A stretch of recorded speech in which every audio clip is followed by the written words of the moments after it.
It's Couch Champions time again. Oh, I'm so excited. The draft is done. Oh, man. Gents, how y'all feeling, man? Man, I feeling good. The NFL draft has already occurred. We know where these players are going. And now we need to decide where they're going on our football teams, right? That's the next decision to make. Where are these fellas going to go, and how are we going to acquire the best talent and the best value? You're right. That is the key, the value. You're right. But yes, we are the Couch Champions here again to bring you that fantasy knowledge that you desire, that you need in your life. My name is Theo Miller. My name is Shirlen Gadet. And my name is Sander Sherman. And we are here to do what we do best. That is help you win your league, win your fantasy league, whether it be Dynasty, whether it be redraft, whether it be whatever. You know, whether it be the Harry Potter league that I hear some people play. It's just, listen, there's so much different types of leagues. Whatever type of league. Yeah, people think it's a Harry Potter league. Really I still not sure exactly how it works. How does one gain points? It's very complicated. I really couldn't explain. Look it up. Wow. You know, the viewers out there, look it up if you really are interested. But yeah, people do all kind of stuff with fantasy. It's crazy. Well, it's fantasy. It could be whatever you want it to be, right? Right. It's your fantasy. Exactly. But as for us, y'all know we're gonna keep it real. We're gonna let y'all know how to play, you know, the most famous versions of fantasy, the parts that we all understand and experience the most. The only version that matters. The only versions that matter. Yeah. So gentlemen, the draft is over, man. How did y'all felt about the draft? Should I start? Overall, I'm happy it happened, but I'm a little bit disappointed. I felt that a lot of the players I wanted to go to different offenses didn't go there, but I guess it's part of the process, right? The best players should go to the worst team based on the lottery. Yeah. So yeah, I mean, for me, the first half of the draft played out pretty much exactly how I thought it was. Like, most of those players went where everyone was saying they would go. Right. So it wasn't too much surprise in the first half of the draft. Right. Yeah, I think I was watching it with my brother-in-law, and the most exciting part for me, he's a Patriots fan, and you know, the most exciting You're not happy about it? The best part of the night for me was the Chicago Bears moving up, jumping the spot right over the Patriots' head and taking Justin Fields, and just looking at the pain, watching all the joy leave from his body. Oh, it was... Ouch. Not a good day. Fields was so close. He was so close. But you know what? Maybe Mark Jones will be great. Let me give the kid a chance. I mean, it's possible. Listen, with my luck, Patriots, Mark Jones will be the next Tom Brady for real, and we'll have to endure another 15 years of dominance, and I'll just have to cry. We can hope. They look a lot alike. They sure do. They walk a lot alike. Yes, they walk alike, and they have very flabby bodies. Apparently, that's necessary. You don't need to be a gym warrior to be the greatest of all time. So Tom Brady. Very true. Very true. Right. Clearly. But, we want to get into it. We want to start to talk about and dissect some of the things that went on in this draft. We also want to remind everyone that we are officially launched. That was the most exciting thing that happened last weekend, was that we officially launched, and then the draft happened.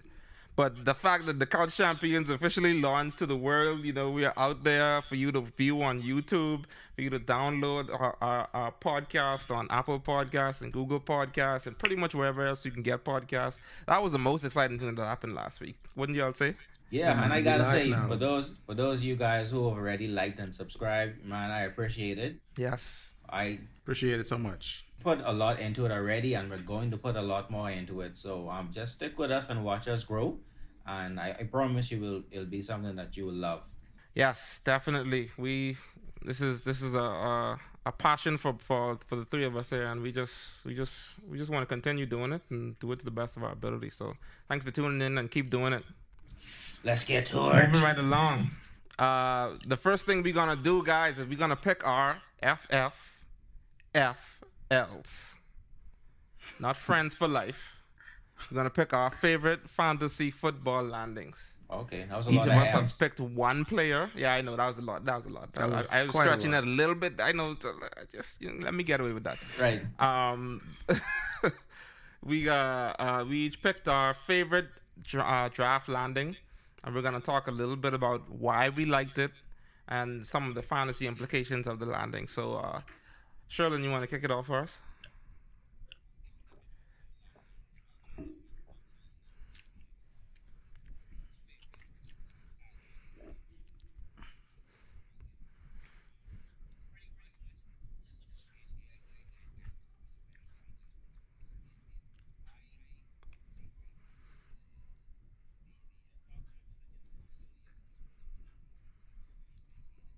Mm-hmm. Mm-hmm.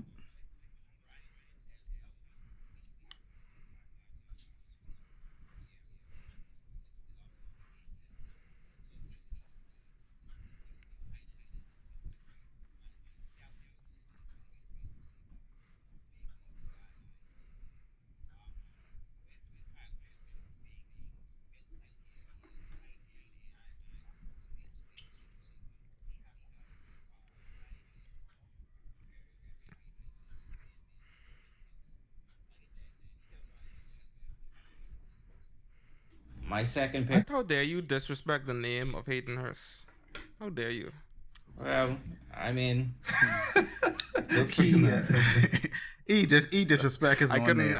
I couldn't even keep that going just now. No, go on. Right. I mean, He disrespect his own name. Hayden Hurst has the curse of being a good blocker, right? We realized that even when he was in Baltimore, he allowed the young guy Mark Andrews to catch all of the balls, and he pretty much blocked.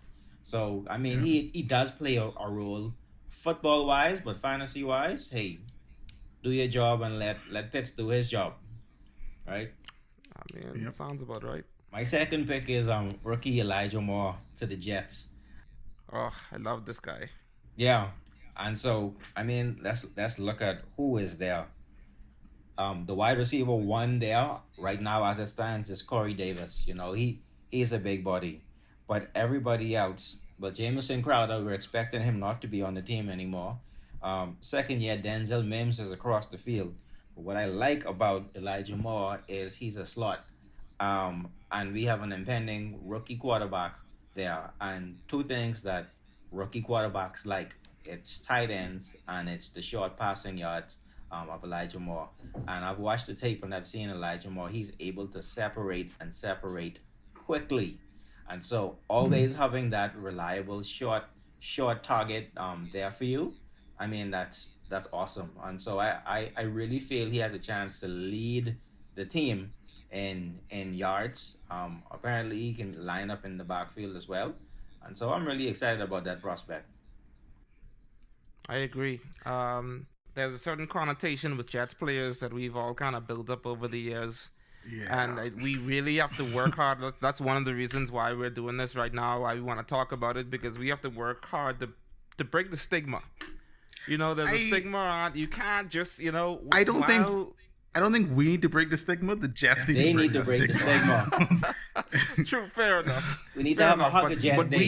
we need to also be able to see talent before and be able to grab talent where it's available, where we can grab value and not just believe that because they're on the Jets, they I agree. play I like the agree that Jets. Elijah Moore is really talented, and their quarterback is very talented. It's just how is it going to come together in the Jets organization? So I think Elijah Moore is worth picking up. It's just I don't know how. It's just you have to decide how much draft stock you want to put into him, not knowing how dysfunctional the Yeah. Jets actually are. I mean, also the other thing there to be a little bit concerned about is Corey Davis is there now. You have a guy from last Mims, Denzel Mims is there, Yeah. and I think there's as of right now, Jamison Crowder is still there. Yeah, Crowder's still there. But I'm not concerned about that because Elijah Moore is pretty much a slot guy, and the great slot guys have persons who can take the attention away from them and open up the middle, and so Very true. that's what I'm looking forward to. Cool. Love it, man. Love it. I'm gonna go next, and I'm gonna talk about someone that is chalky but not really. I think in the beginning of the draft there were three running backs that we were all excited about. We were excited about Najee Harris, we were excited about Etienne, and we were excited about Javonte Williams. Right. And these are pretty much the main three guys. All the other running backs had some knocks against them, or either didn't really get as much work as we like to see in college. Right. These three guys came out at top, and I want to talk about Javonte Williams. Javonte Williams is just watching his tape and kind of doing some research on him as a player. Right. Very interesting player and very reminiscent of a certain type of player or a certain running back that we have in the league now that's been dominating for the past 4 years. A guy by the name of Alvin Kamara. Right. Let me see if I can do something and draw up something for you guys. How tall is Javonte Williams? I don't know. 5'10". Oh, really? Okay. How tall is Alvin Kamara? Probably the same height. 5'10". What is the weight of Javonte Williams? 212. 212 pounds. What is the weight of Alvin Kamara? 214 pounds. Okay. Arm length, similar. 40-yard, similar. Hand size, very similar. Both. These guys. Who else has a similar measurables? A guy by the name of Christian McCaffrey. Oh, wow. You know who else has similar measurables? Who's that? Aaron Jones. Oh, wow. Now, mind you, I'm not trying to say that he's going to become these guys. Oh, you already said it. You already said it. No, I am not. I am not saying. I'm saying you're heavily implying his draft profiles as someone. He's a big. For even though he's not necessarily tall, he has the center of gravity that you like, low to the ground, and one of his biggest positives that you will consistently see him rated as is balance. Okay. Balance. The kid has incredible balance. What do you always hear people talk about with Kamara? Balance. He just doesn't go down on the first hit. Every time you hit him, he bounces off. He finds a way to get up. Javonte Williams does not go down on first contact. I love that in a running back. I love to see that. I love to see someone that can keep moving. Mind you, I understand that he has issues. He has some things going on right now. He's got not with him, but with the team, with the Broncos. Right. You've got Melvin Gordon. You got Melvin Gordon there. I don't think Gordon is that much of a threat to. Right.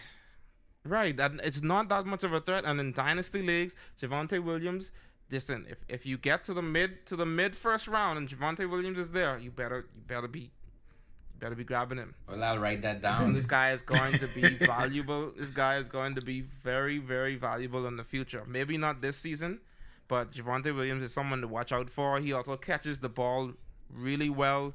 His college stats were really impressive. He grew and got more impressive every year. 305 yards receiving. Last year, 1,140 yards rushing. He can do it all. He's, really the definition of a 3-down back. And I'm really excited to see what he's going to be able to do in the Broncos once that rock named Melvin Gordon gets out of his way. Would you draft Melvin him? Gordon, who also has some possible charges that's going to keep him out of maybe starting the first few games. So if Javonte Williams comes out, and he has the first 3 games, and he balls out. It's over. That's it. That's curtains. So it's over. So would you draft him? How early would you draft him in redraft? In a redraft league, I'd be looking for Javonte maybe around the end of the third, beginning of the fourth, if I can get him around there. Right. Yeah, I think this is someone that is going to have work in the regular season. I think he's going to give you some good games. He might be a little unpredictable if Melvin Gordon is there, but Melvin Gordon has had injuries in the past. Not wishing anything on him, but if he does go down, Right. Javonte Williams could be a league winner. Okay. All right. Okay. I get off my soapbox with that one. Yeah, that's a high soapbox. And guys, Okay. we are also we're in a dynasty league together, and we have a dynasty draft coming up very soon. So, a part of this job is giving you the best advice, but it's also kind of screwing ourselves as well. Listen, it pains me to talk to y'all, y'all fellas, and knowing y'all gonna use this against me. But we do what we gotta do for the We do it. We do it for y'all. We do it for That's y'all. fine. I mean, that works for me because the player I'm about to talk about, I know I have zero chance of getting him, so it doesn't bother me at all.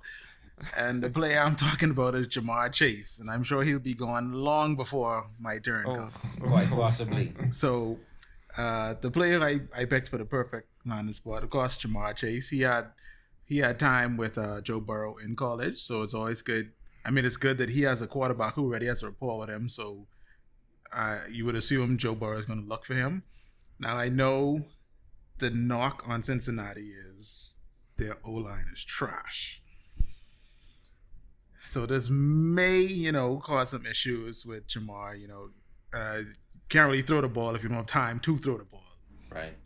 But I mean, he's just an incredible talent. Like that by far, to me, the best wide receiver in the draft. The only player I would put above him is Kyle Pitts. Okay. But They did grab some offensive line help in the later rounds too. So They did. It's possible. They did.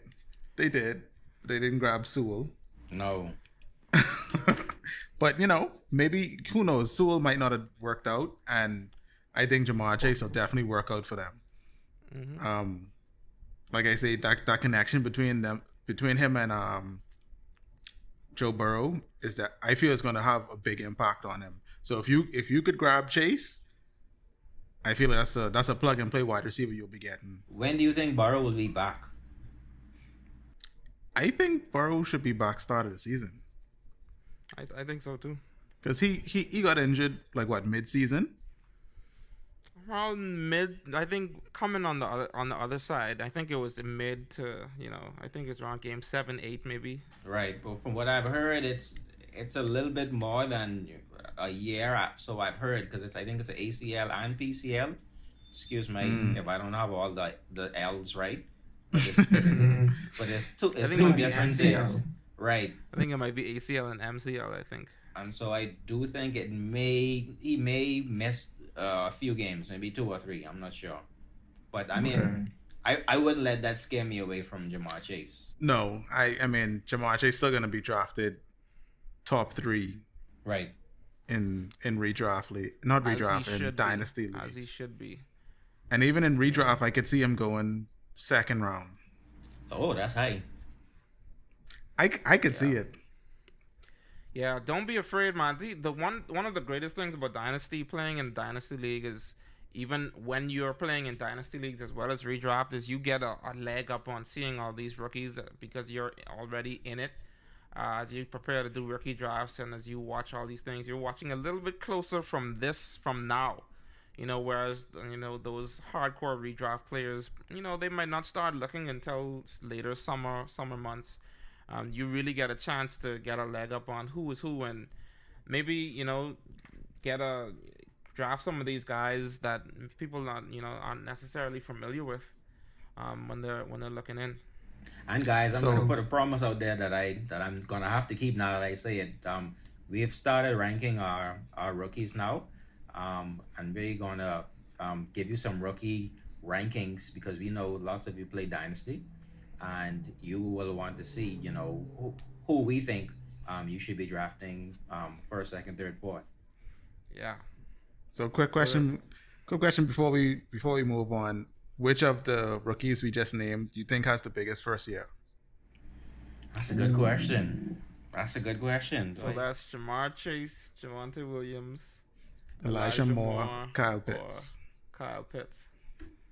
You guys could probably weigh in the I meantime. put my money on Kyle Pitts. Well, okay, that's the most obvious, right? Let's do less besides Kyle Pitts. Besides Kyle Pitts, okay. I don't think that's obvious. I don't. I disagree. I don't think that's obvious. I think. I I think think it there's. is. I think there's a chance. I don't. I think there's a chance that he's not. Tight ends. Listen, the tight ends take longer to get into the feel of the NFL than any other position. But We can say what we want. We know Kyle Pitts is a freak. We know that he's different. We know all these things have been said. They've been said about other tight ends as well, though. I just don't want to get overexcited because Kyle Pitts is great. He's going to be great, as you know. But let's not lock him down for an amazing season already because we don't know. There's still a lot of mouths to feed in that offense. Calvin Ridley, Julio Jones is not gone yet. If he does now, if Julio Jones is gone, I give it to you. Kyle Pitts is destined for a great season, but I'm not ready to say he's automatically going to be great as of right now. I agree with you, but I just like his situation more than the other situations. me too. And he doesn't have to be great. He's in the most stable offense, to be honest. Being a rookie, just being on the field and usable is he's head and shoulders above everyone else. That's how I feel. And draft with the high draft capital he has, if you don't give him targets, someone's gonna get fired. I mean, it's Yeah, you pick him fourth overall. He on the field first play of the season. Guys, there's only so many targets to go around. Is all I'm saying. Though Calvin Ridley have to get his targets. We just paid Calvin Ridley. jersey. You know how many You jerseys? know Julio Jones. Julio Jones got to get his targets. I agree. You know, it's just all these guys still got to get their targets. I Mike agree. Davis is gonna get some targets. Hayden I Hurst agree. isn't gone. They ain't let go. They haven't let go to Hayden Hurst. He's still gonna be there, even if he's blocking most of the time. But he's listen. I'm just saying, the pie has to get split. Theo, I agree with you. I just think that's- I just think their offense is more stable than the others. That's a guaranteed 5,000 yards. That's fair. That's guaranteed 5,000. I think yards. Jamar Chase. I think Jamar Chase has a chance to do it as well. He has a chance too if Joe Burrow stays healthy. I don't know about that. Sadly, I think ETN will have the biggest year, and you know why I say sadly. Wow. Wow. You please explain this one before we got to get to the next part. But go ahead, explain this one. One is the super high draft capital, drafted in the first round, a running back, knowing that. But Shirlen, And excuse me while I cry, James Robinson is there. And he was drafted over James Robinson. Now the coach says that he's going to be a But third. Shirley, the coach said it's a coach- third down he back. said it's going to be a third down back. Garbage. He That's- said He said they're trying to be top 8 in the NFL in rushing, and with not just with James Robinson and ETN, with also Carlos Hyde. You know, there's 3 guys there. Don't insult me with that. But, you know, just to gush on him, I mean, he is a great running back, and he's also a great receiving back. And so, you know, I've got to give kudos to ETN, even though he smashed my James Robinson hopes. I think he's going to have a big year. And so he's pretty much game script proof. So whether they're going to have a great year or, you know, if Trevor Lawrence has to pull a miracle out of the bag, you know, he will be involved on third down. Robinson had some third down usage, but I think Etienne is going to be in, especially saying that Urban Meyer said that he'll be a third round back. So I mean, I don't buy that. We all know it's not gonna happen. You don't spend a draft the running back in the first round. No, first round pick to be a third down back. no. No. It's No. You're not really fooling anyone, Urban. But you know, go right ahead and try and play your games. I don't know why coaches do this. Like everyone knows, it doesn't make any sense. Just don't But guys, answer if you don't want to. We gotta move on. We gotta move Yep. on to the next segment.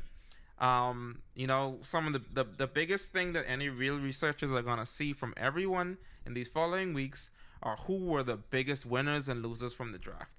I know personally, I look up, I follow a lot of other podcasts myself to make sure I'm keeping abreast of what's going on, and everything I've seen is with draft winners and losers.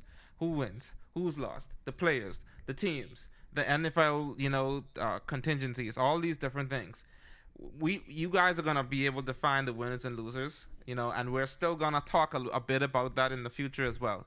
But what we want to do for you guys is figure out who are some of these guys that seem like losers, but can be winners for your fantasy team. Uh, we're gonna call these guys our ghost move selections. In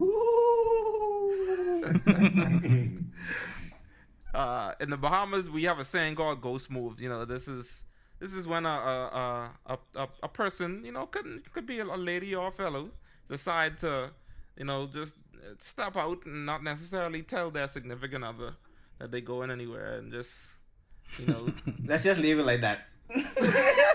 Yeah. that's as far as we need to go with that one. Yeah, let's just Said leave it enough. like that. But yeah, so these are people who are sneaky, and the players that we want to talk about right now are sneaky. You gotta watch out for these players. Be aware of their names. Be aware of where they're playing and what they're doing, because these guys can come out and be difference makers for your team. So let's get right into it. I'm gonna start. The guy I want to talk about is, and y'all forgive me, their father, the father of these guys, is very eccentric apparently, but his name is Amon Ra St. Brown. I love that I name. think I got that right. Amon Ra St. Brown, brother of the great, Green Bay Packer, Equanimous St. Brown. Are we going to Love say that great? name. The, Equanimous. maybe I'm going a little bit far with great, but If you got a name that long, you have to. Let me give you that. If your name is that long, you have to have some greatness within you. So, listen, I mean, Equanimous, I still, all the best to you. I mean, hopefully, I don't know. I don't even know if he's still on the Packers right now. But your little brother is in the league now, and the dude is looking beastly. Amon-Ra St. Brown, a wide receiver out of USC. He's really, really great. Really an under the radar guy, because he had some issues in his college season, in this last season, with a couple of I want to say, just kind of inconsistencies in his play. Having some bad drops in moments when the things that should have dropped right in his hand, had a couple of drops. These are things that can be fixed. But the biggest thing about this guy is he is a route running technician. If you watch him play, man, he is just always where the ball is. Real ball hog, always really knows where to be, but just needs to work on some of that focusing and making sure he is, for doing his fundamentals. But that landing spot in the Lions is a diamond in the rough. It's something that can be hidden, but just like I said with the Jets. Let's break stigma.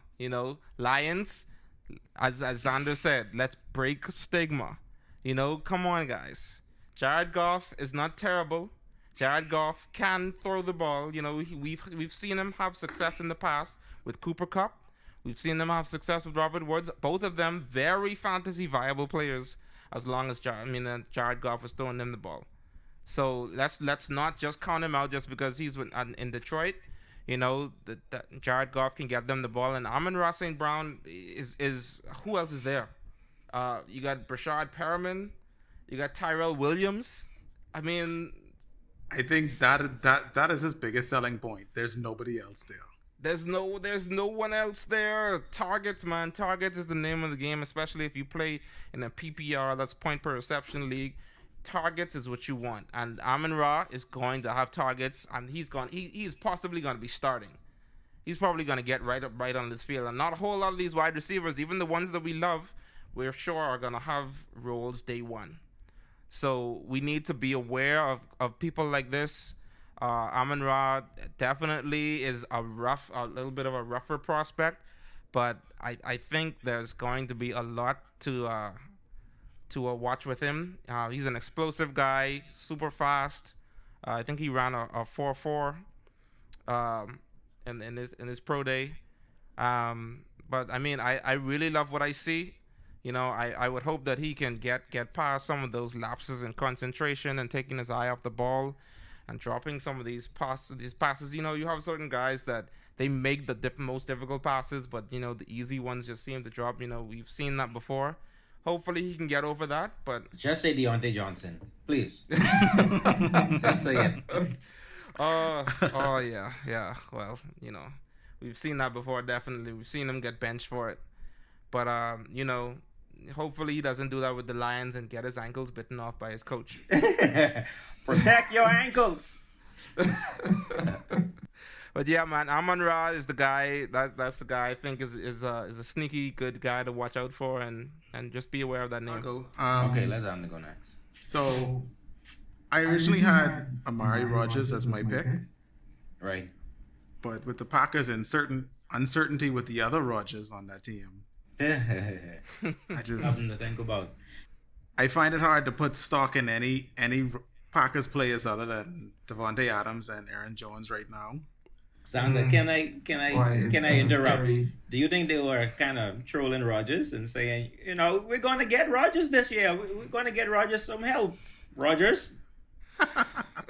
I feel it was a troll. The one thing I remember is that the Rogers to Rogers, one of Rogers' famous Hail Mary passes. Yeah, Richard from Rogers. the tight end. Yeah. I mean, he's had success with Rogers in the past. Not great success, but I mean, to be fair, if Aaron Rodgers is there this year, then Amari Rodgers has a good chance to be a viable fantasy player. Mainly because outside of Devontae, the other ones are just like a rotating door receivers who don't they show up one week and then they don't. So he has a clear path to being the number 2 in that offense. Because you have like you said it earlier, Equanimous, and I can't even remember the other ones. Marquez, Valdez, Scantling. I don't know where they get these names from. They always have these weird names, and then Lazard, the Lazard King. They show up one week and then disappear. So you think it's because their names are too long to call a play for? I think if that's the case, then this bodes well for Rodgers. Rodgers is a winner. Yeah, if that's the case, this is the clear win for Amari Rodgers. But yeah, he was my first pick, but then I pivoted to Rondale Moore for the Arizona Cardinals. Explain yourself. I think he has a chance because Fitz is gone, and AJ Green, we don't know what life support he's still on. So I mean, outside of DeAndre Hopkins, who is there next? Who's the clear number 2 there? That's the problem. No one is the clear number 2. Exactly. So he's in the same situation Amari Rodgers is in. He has a path to be the number 2. I don't like the pie, and I wish I had the numbers, but there's besides Kyler vulturing all of the touchdowns, besides Hopkins. He does vulture a lot of touchdowns. Vulturing all the yards. I don't think there will ever be a clear number 2. And I think it's... I mean, the thing about that is, though, the only thing I'll say to that, Shirlen, is that they did that, they came out with that game plan last season, and we saw what happened. That ended up with Kyler not making it through the season. They cannot continue to drop all these plays with him running into the Inter. They can't do it. If they want to keep him going, they can't do it. They have to find a way to get more of these guys the ball in the air. So I would agree there. I mean, I think they have to change it. I mean, it's up to them whether they're going to do it or not. I also feel like that's part of the reason why they brought in AJ Green and they drafted Rondale Moore to kind of give Kyler more weapons to throw to so he don't have to run all the time. Because last season he didn't really have anyone to throw to. This is a sneaky segment, so it is. I'll have to give you that, but This is by no means a surefire pick. I'm just saying. He's very low on my rankings simply because I just can't. You just never know who the number 2 is. And this is why he's sneaky because he's low on everyone's rankings. Yeah, but when will you ever play him? That's what I'm thinking. I mean, you gotta wait to see what's gonna happen. This isn't a pick for redraft leagues. This is a pick for dynasty where you pick him at the end, or you don't even draft him. You just pick him up off of waivers and let him sit. Right. No, he's not. I mean, dynasty, it's pretty thin. It's pretty thin in this year, I think, and particularly. So Rondale Moore will be drafted for sure. He's gonna be drafted everywhere in every rookie league that has at least 2 rounds. Rondale Moore is gonna be drafted. But if you guys can do me a solid and pick him up in the number 2, I would love that. I mean, I agree. I'm if I were gonna lean more to a side, it'd be the Sanders side. I think he has a chance. I'm not, and you know, he's also not saying that he's going to be, you know, this great fantasy prospect, but he's gonna have a chance. You know, DeAndre Hopkins can't do it all, and like I said, they cannot if they continue to just drop these plays with Kyler running. It's not gonna end well. He It's could be not gonna another end well. RG3. He's not a big guy. He's not as big as Lamar Jackson. No, not at all. He's a small guy Exactly. on that field. You can't keep putting him in harm's way. You have to find a way for him to get these to complete more passes. And I believe they also did draft some offensive line help as well. I mean, I think every team did. This was I feel like every pick I was hearing in the draft was offensive line. There were so many offensive linemen taken in this draft. So, yeah, we'll see. Not to linger anymore, but that right now, as of this state, their starting running back is a pass catching running back, Chase Edmonds. So that's even worse. Love hearing that. Who's the starting running back again? Yeah, let's move on. Please move Who's on. your picture? I traded him Chase Edmonds for I don't even know what Kelly Joshua Kelly. Joshua Smelly. I mean, listen. Kelly Smelly. I'm not. They got- I don't have anything good to say about Joshua Kelly.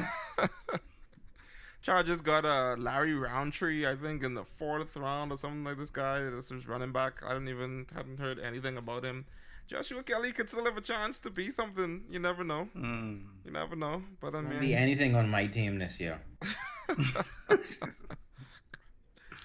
Yeah. Anyway, moving on. Shirlen, tell us who else going on the ghost move, man. All right, on this ghost move is it Will he have magic? No, I can't give him the magic. I can't give him the magic name yet, but Fitzpatrick. Dez Fitzpatrick. He's a 4th round pick. Went to the Tennessee Titans, and let me tell you my logic. So he's a 6'2" guy, 210 pounds. So he played on the outside and a little bit of slot in college. But off of sheer opportunity, I think he can make his mark this very year. Like I said, he comes from the Tennessee Titans, who lost Corey Davis. They lost Jonnu Smith. And pretty much their only wide receiver is A.J. Brown. And A.J. Brown is not he gets it done, but he gets it done very efficiently. He averages about 7 targets per game. The ball has to go somewhere else. And watching the Tennessee Titans, they thrive off the play action.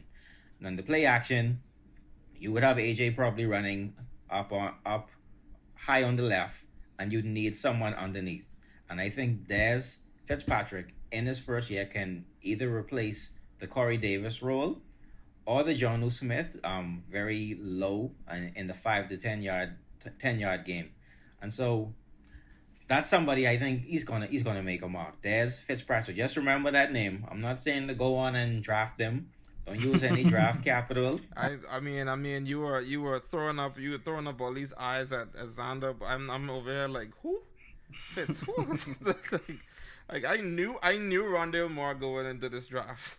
And secondly, one more thing is that this is the first wide receiver off the board, and they needed pass catchers, even if it's just a body. Also, Humphrey left, so the opportunity is there to have. And when I drafted AJ Brown, when he had Marcus Mariota as the quarterback, I pretty much drafted him because he was the only guy in town. He passed the 10-finger 10-toe test. And the ball had to go somewhere, and look at where he is now. And so, any change of circumstance, I think that whoever is the number 2 in Tennessee can do some things, and I think it's going to be Dez Fitzpatrick. Okay, fair enough. Is there any hometown bias behind this pick? I was wondering the same thing. Well, I mean, we'll see in our draft. I could put my money where my mouth is. First round gone. Bias aside, guys, I am a Tennessee Titans fan, but putting the bias aside, whoever's the number 2, I can tell you this: whoever's the number 2 is going to be fantasy relevant, in redraft and dynasty. And this guy has a strong chance of being that number. That is definitely putting your stamp of approval. So we're gonna see what's gonna happen. Right. which can change. Oh, so your stamp has goes an eraser. Your stamp is in pencil. It is an eraser. But whoever is the number two in Tennessee is gonna have a role. We saw what Corey Davis did last year, and everybody closed the casket on Corey Davis years ago, and we saw what he was. It's just the underneath and up top is pretty much wide open with that effect with Derrick Henry, establishing the play action. So whoever is number two is gonna have a role. That's what I stand by. I'm hoping it's Des Fitzpatrick, but we'll see. Fair enough. Fair enough. Fair enough. Definitely, it's definitely interesting takes. I think we all brought something. I think we all brought up something for the people to listen to. Guys, hope you're listening. Take these names down.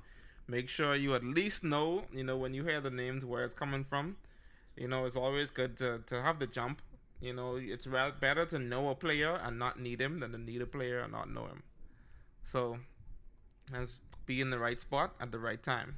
So now we're gonna jump into our final segment, and for this segment we're gonna have some fun. We have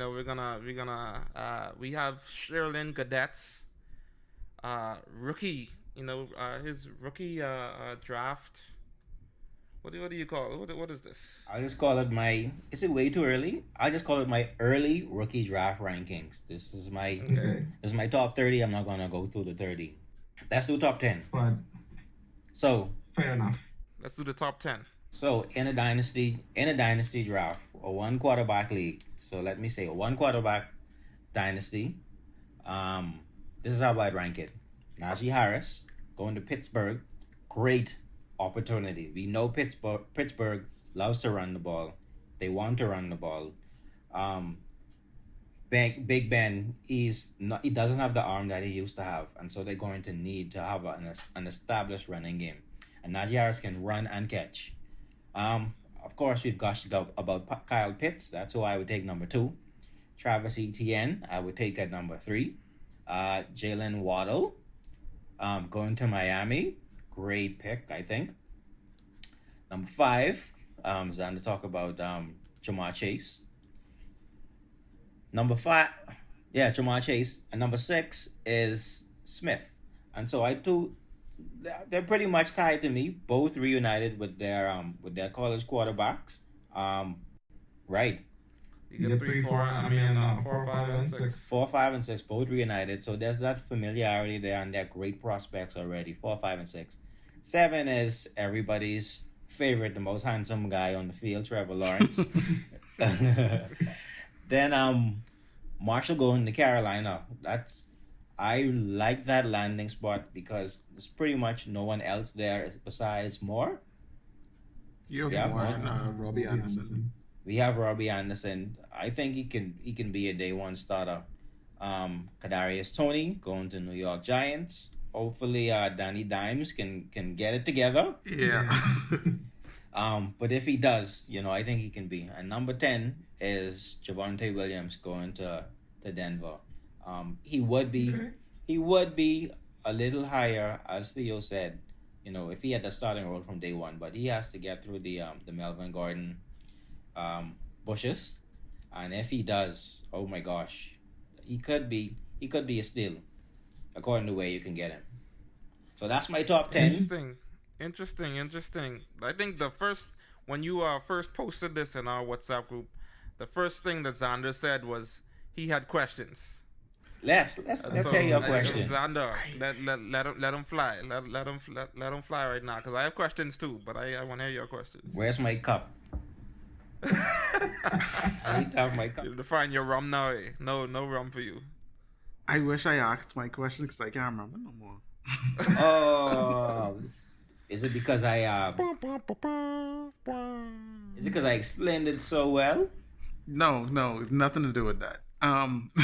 Ask your questions to you. I may remember. All right.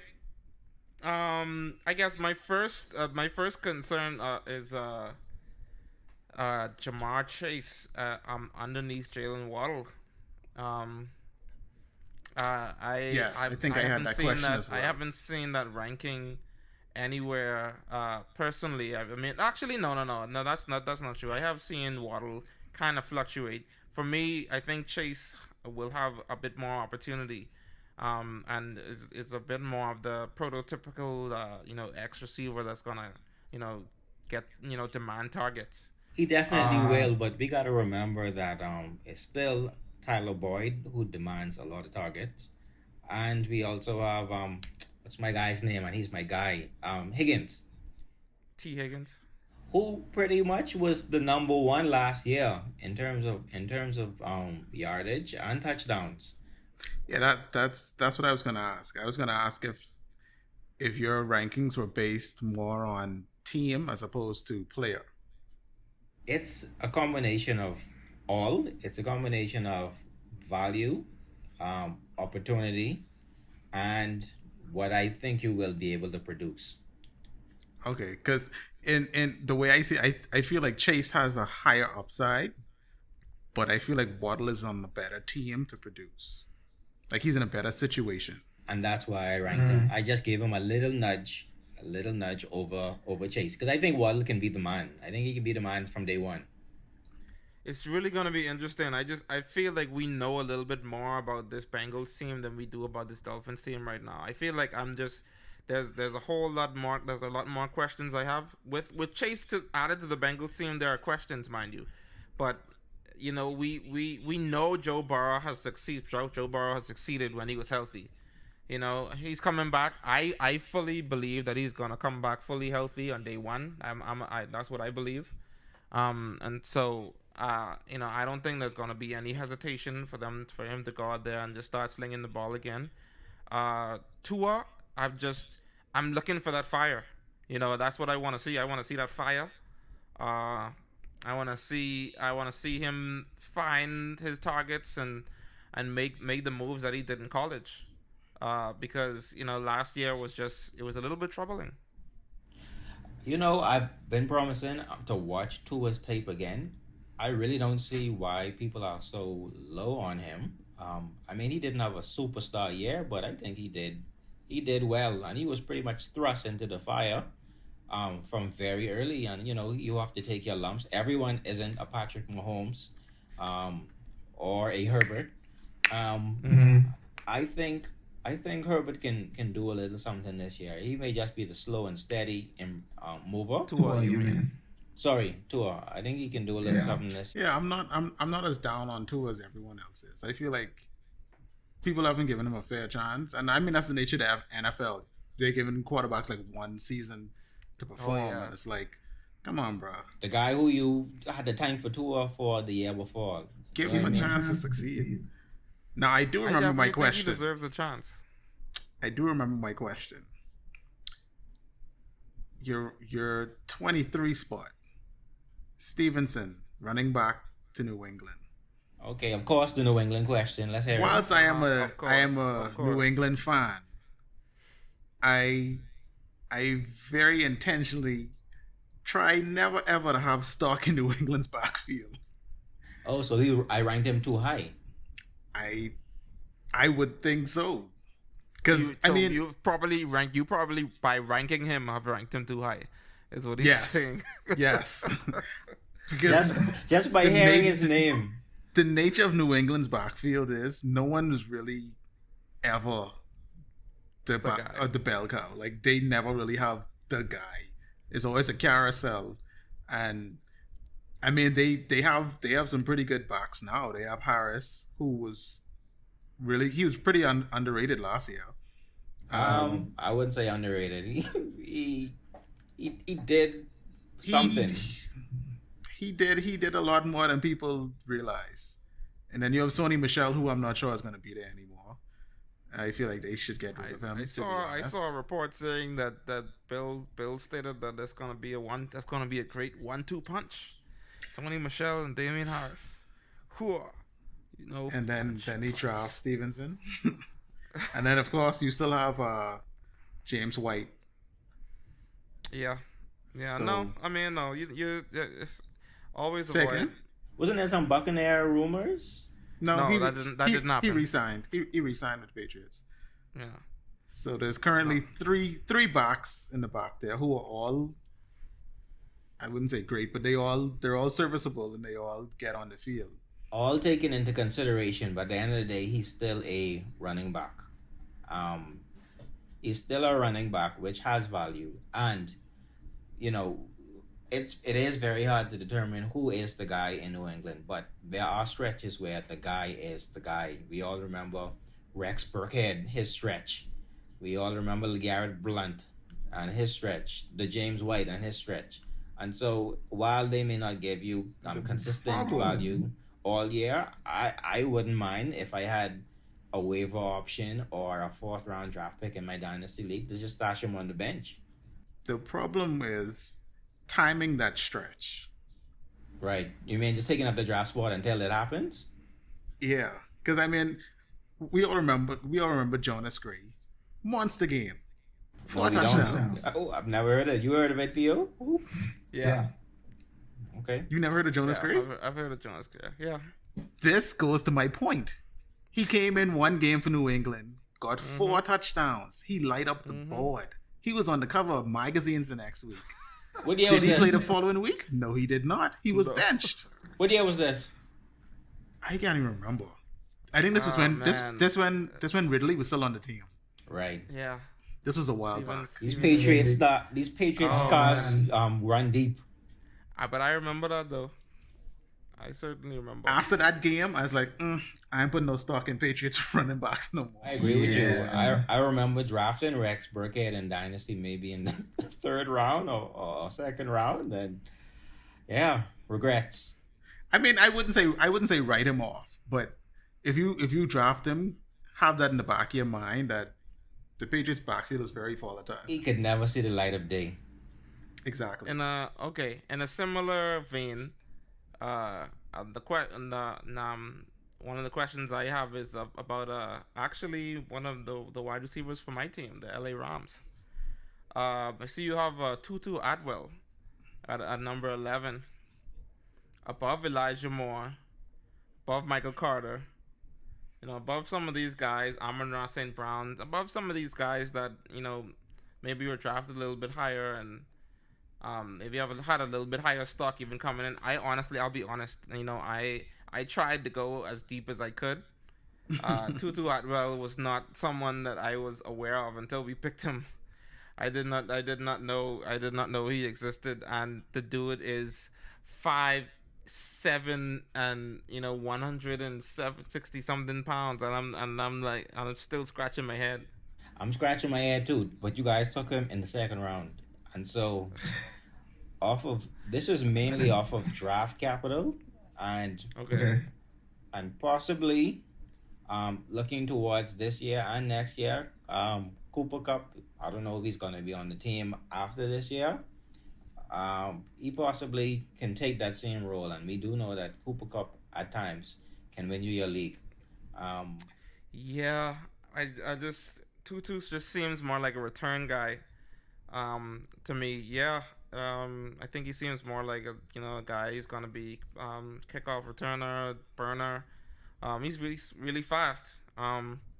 But other than that, there's not a whole lot. He's just so small. I mean, there's just like, I mean, and the thing is, we don't have a guy like that. So maybe then that's the reason we got someone that could be smaller guy, slot, dedicated slot guy, because both Robert Woods and Cooper Cup move around so much, and so he can be that guy with Josh Reynolds gone and Gerald Everett gone to kind of soak up some of those targets in the middle of the field if he can. I mean, I don't know how much hits he can soak, but we will see.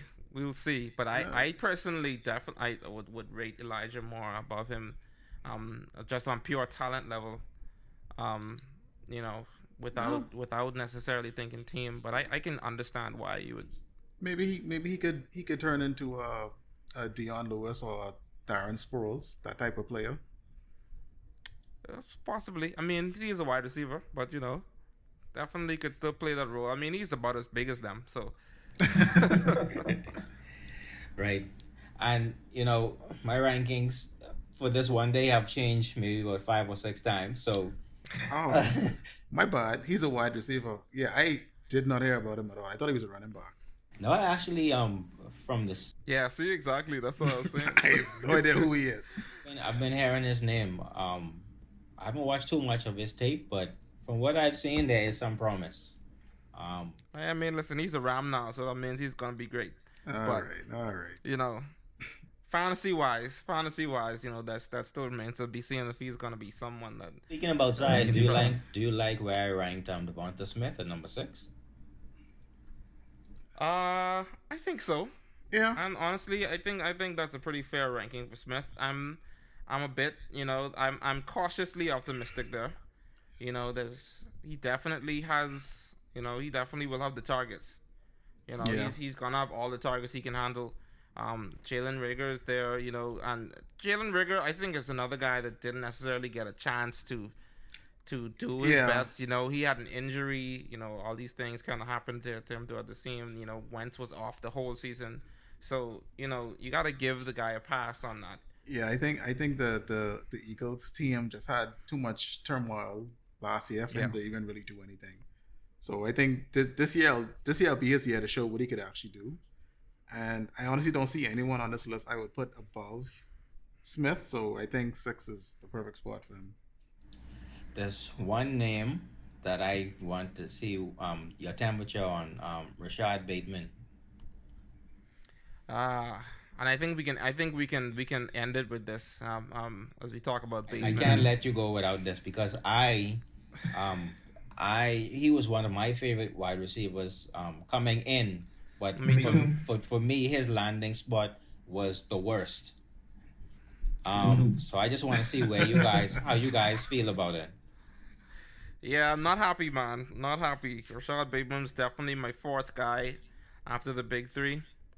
Um, you know, Yeah, really awesome tape. You know, another guy that is a really great route technician and someone who has consistently winning his contested catches. But man, yeah. I mean, you'd have loved to see him go somewhere with a quarterback who has who's much better at passing.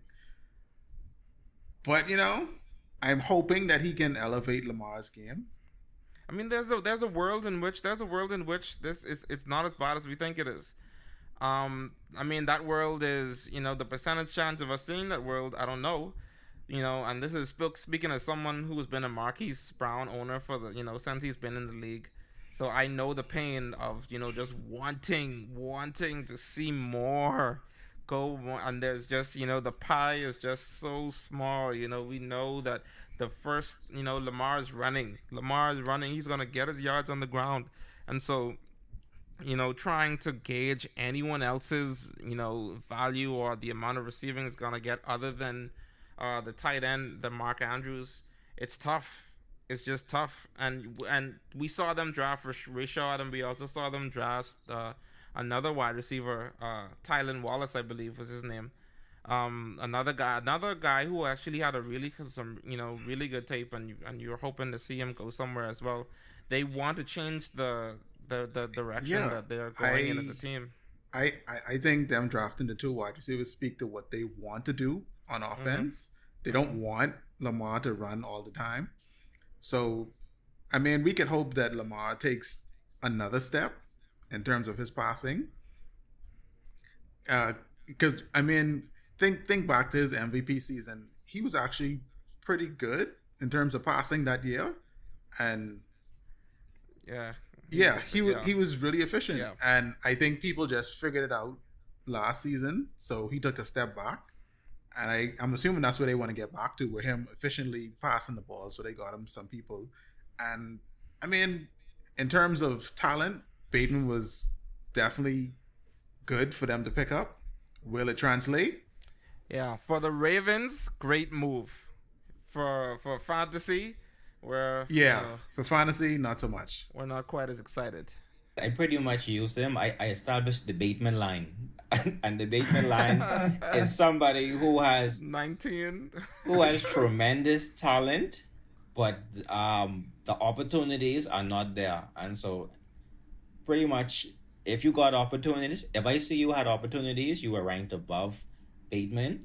and if you didn't have that opportunity, you're right below him. That's the line. That's the line that I drew. You have Diami Brown, who was a fine wide receiver in his own right, but you have Diami Brown above Bateman, so that'll tell you. How you feeling about that right now. They took a Ferrari and put it in the sand. Time will tell, guys. Time will tell. So, guys, maybe we'll look back at this episode and realize we were completely wrong. And hey, it's possible. He turns out to be rookie of the year. I hope Lamar can do it, man. I'm rooting for Lamar.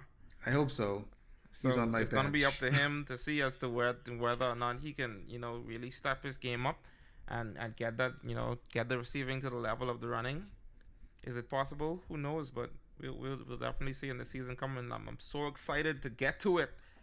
The NFL draft is over. This is the first step towards the NFL season. This is what we have all been waiting for. And I think that's the main thing that we are just looking forward to getting to. A new round of speculation. This is the slog. We wait until training camp now. Right, and see who makes the team. Yeah, exactly. But guys, we want to thank you so much for tuning in. We are unbelievably excited for the future of this show, and we're equally happy to have you be with us. To just be sure to catch us on Apple Podcasts, Google Podcasts, Spotify, Pandora, whatever, YouTube. All the podcasts. YouTube, of course. YouTube, the big one. We are on YouTube. Please, like, subscribe, give us a comment. Tell us how you feel about what we're saying. Do you like it? Do you not like it? Follow us on Twitter, Facebook, and Instagram. We are Couch Champions. If you just search Couch Champions, you'll find us. Very unique name. Somehow in this world we're able to find a unique name. Thank you, Shirlen. This is the brainchild. Two things I like to do: lounge in the couch and win. So hey, that's what we do. That's what we do. But yeah, we want to thank you guys so much for being a part of us. Keep following, keep watching our journey, and just look forward to our next podcast coming at you very, very soon. Rock that music. Y'all have a good one.